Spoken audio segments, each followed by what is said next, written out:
Assalamualaikum warahmatullahi wabarakatuh. Pada kesempatan kali ini, saya Devin Alberto dengan NPM 2011040447 akan membahas tentang analisis karya sastra dengan pendekatan memetik. Pengertian karya sastra. Menurut Kamus Bahasa Indonesia atau yang kita kenal dengan KPBI, sastra adalah karya tulis yang bila dibandingkan dengan tulisan lain, ciri-ciri keunggulan seperti keaslian, keartistikan, keindahan dalam isi dan ungkapannya. Karya sastra berarti karangan yang mengacu pada nilai-nilai kebaikan yang ditulis dengan bahasa yang indah. Sastra memberikan wawasan yang umum tentang masalah manusiawi, sosial, maupun intelektual. Dengan cara yang khas, pembaca sastra dimungkinkan untuk menginterpretasikan teks sastra sesuai dengan wawasannya sendiri. Menurut salah satu peneliti, Plato mengatakan bahwa sastra adalah hasil peniruan atau gambaran dari kenyataan atau yang biasa disebut dengan mimesis. Sebuah karya sastra harus merupakan peneladanan alam semesta dan sekaligus merupakan model kenyataan. Dan dapat ditarik kesimpulan bahwa karya sastra adalah ungkapan pribadi manusia yang berupa pengalaman, pemikiran, perasaan, ide, semangat, keyakinan dalam suatu gambaran kehidupan yang dapat membangkitkan pesona dengan alat bahasa dan dilukiskan dalam bentuk tulisan. Pendekatan mimetik. Pendekatan mimetik adalah pendekatan kajian sastra yang menitik beratkan kajiannya terhadap hubungan karya sastra dengan kenyataan di luar karya sastra. Pendekatan ini memandang karya sastra sebagai imitasi dari realitas. Pendekatan mimetik memandang karya sastra sebagai gambaran dari sebuah realitas kehidupan yang menjelaskan bagaimana manusia hidup dan berkembang bersama dengan konflik yang tak berkesudahan. Hal ini menjadi topik utama dalam pendekatan mimetik adalah mengenai gambaran kehidupan masyarakat beserta konflik yang ada di dalamnya. Kali ini saya akan mengambil puisi dari salah satu tokoh penyair sekaligus aktivis hak asasi manusia berkebangsa Indonesia, yaitu Widji Tukul. Beliau merupakan salah satu tokoh yang ikut melawan penindasan rezim pada Orde Baru. Judul puisi dari beliauan kali ini adalah Peringatan. Jika rakyat pergi ketika penguasa berpidato, kita harus berhati-hati. Barangkali mereka putus asa. Pada baris pertama, baris ini Widji ingin menggambarkan ketidakpedulian rakyat kepada pemerintah. Rakyat yang dimaksud oleh Widji kemungkinan besar adalah rakyat jelata yang diperhatikan oleh dirinya.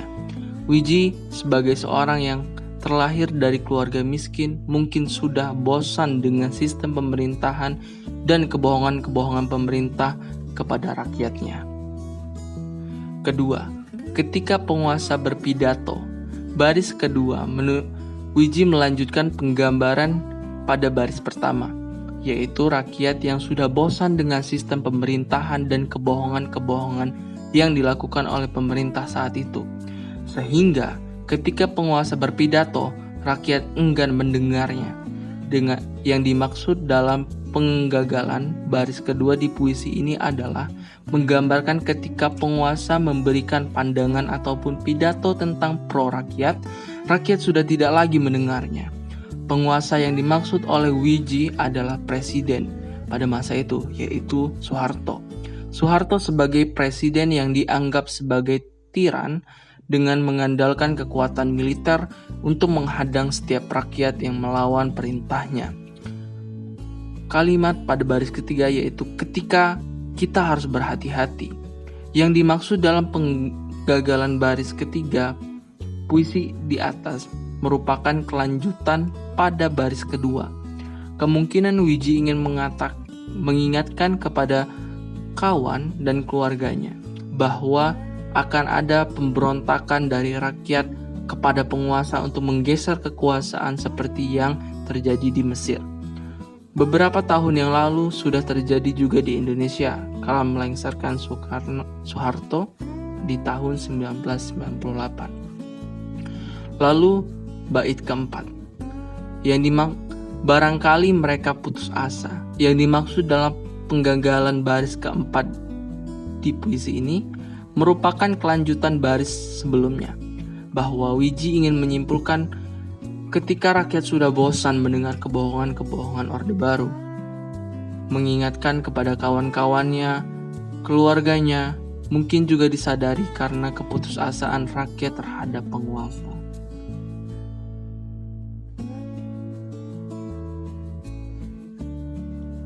Kalau rakyat bersembunyi dan berbisik-bisik ketika membicarakan masalahnya sendiri, penguasa harus waspada dan belajar mendengar. Pada baris kelima, Wiji mungkin ingin menggambarkan hal lainnya tentang rakyat di masa itu. Yang dimaksud dengan penggagalan baris kelima di atas adalah mungkin Wiji ingin menggambarkan bahwa rakyat yang ketakutan akan intimidasi militer pada rezim Orde Baru. Seorang akan ditangkap apabila menjelek-jelekan pemerintah, mengeluarkan pendapat yang bertentangan dengan pemerintah, dan sebagainya, yang tidak sejalan dengan pemerintah, sehingga rakyat tidak berani untuk mengeluarkan pendapat yang mungkin sangat bagus untuk perubahan sistem pemerintahan. Maka dari itu, Wiji melukiskan suasana ketakutan rakyat saat itu dengan penggagalan baris kelima dan keenam, dan berbisik-bisik. Pada baris ini merupakan kelanjutan dari baris kelima. Yang dimaksud penggagalan baris keenam di atas adalah Wiji mungkin ingin memperingatkan kepada pemerintah bahwa bisikan dari rakyat ke rakyat akan membuat suatu gerakan perubahan yang bisa melengsarkan penguasa, sehingga penguasa harus berhati-hati terhadap gerakan militan rakyat melalui bisikan-bisikan tersebut. Lalu baris ketujuh, ketika membicarakan masalahnya sendiri. Pada baris ketujuh, masih merupakan kelanjutan dari baris kelima dan keenam. Yang dimaksud dalam penggagalan baris ketujuh di atas adalah mungkin Wiji ingin menggambarkan bahwa kegelisahan rakyat pada masa itu tidak bisa diungkapkan secara terbuka. Hal ini berkaitan dengan baris kelima. Rakyat dibungkam pendapatnya, sehingga mereka takut untuk membicarakan masalah-masalah ataupun pendapat-pendapat mereka secara terbuka. Karena itulah mereka mengeluarkan pendapat mereka secara tersembunyi-sembunyi dan berbisik-bisik, agar militer tidak menangkap atau terus menembaki mereka yang berani menentang penguasa. Baris ketiga baris ini merupakan peringatan kepada pemerintah untuk berhati-hati terhadap perlawanan rakyat sewaktu-waktu. Lalu baris ke-8, penguasa waspada dan belajar mendengar. Pada baris ke-8 ini, yang dimaksud adalah Wiji ingin menyampaikan peringatan kepada pemerintah untuk peka terhadap kondisi rakyat pada saat itu. Kelanjutan dari baris sebelumnya, sehingga terlihat bahwa Wiji benar-benar memberikan peringatan kepada pemerintah untuk lebih peka terhadap rakyatnya. Mendengar keluh kesah rakyat sehingga pemerintah tahu apa yang diinginkan rakyat pada saat itu, yaitu kebebasan berpendapat. Inilah sebenarnya yang mungkin ingin diungkapkan oleh Wiji, bahwa dirinya pun ingin bebas mengeluarkan pendapat-pendapatnya, tetapi melalui karya-karya yang begitu berani untuk melawan pemerintah saat itu. Bila rakyat berani mengeluh, itu artinya sudah gawat. Dan bila omongan penguasa tidak boleh dibantah. Pada bait ke-9, Wiji ingin menggambarkan suasana yang hampir sama dengan baris sebelumnya. Pada baris ini, yang dimaksud adalah mungkin Wiji ingin menggambarkan bahwa ada saatnya rakyat mulai berani mengeluarkan keluh kesahnya tentang keadaan mereka, yaitu rakyat. Maka akan ada suatu hal yang terjadi. Hal ini mungkin dikarenakan sudah bosannya rakyat dibungkam keluh kesahnya mereka yang tergambar pada baris sebelumnya. Selanjutnya Wiji mengingatkan akan pentingnya keadaan jika rakyat sudah mulai berani berkeluh kesah secara terbuka. Bait ke-10. Itu artinya sudah gawat. Pada baris ini, Wiji ingin menggambarkan akan ada keadaan genting jika rakyat sudah mulai berani berkeluh kesah. Wiji mengingatkan kepada dirinya, kawannya, keluarganya, dan mungkin kepada pemerintah. Terlihat dari tulisan Wiji. Wiji ingin mengingatkan keadaan yang gawat dan atau genting jika rakyat sudah berani mengeluh. Dan apabila omongan penguasa. Pada baris ini Wiji ingin menggambarkan bahwa jika penguasa berbicara tentang segala hal, rakyat harus mendengar walaupun itu semua adalah kebohongan-kebohongan yang diberikan oleh penguasa. Ini akan terlihat pada baris-baris selanjutnya. Baris ke-12.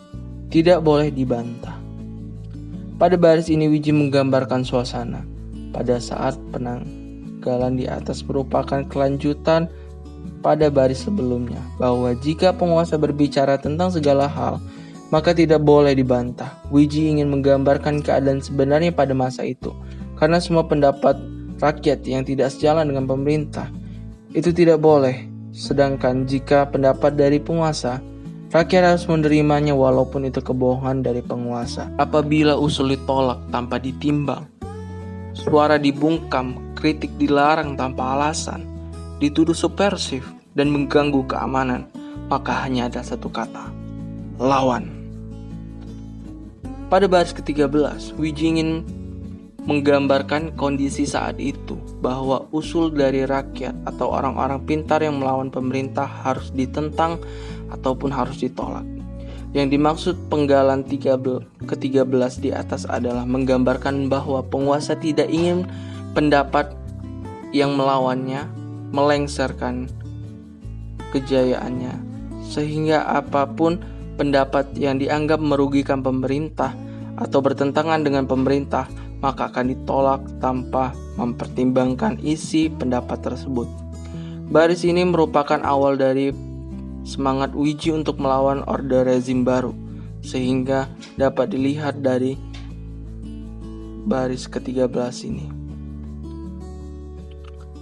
Suara dibungkam, kritik dilarang tanpa alasan.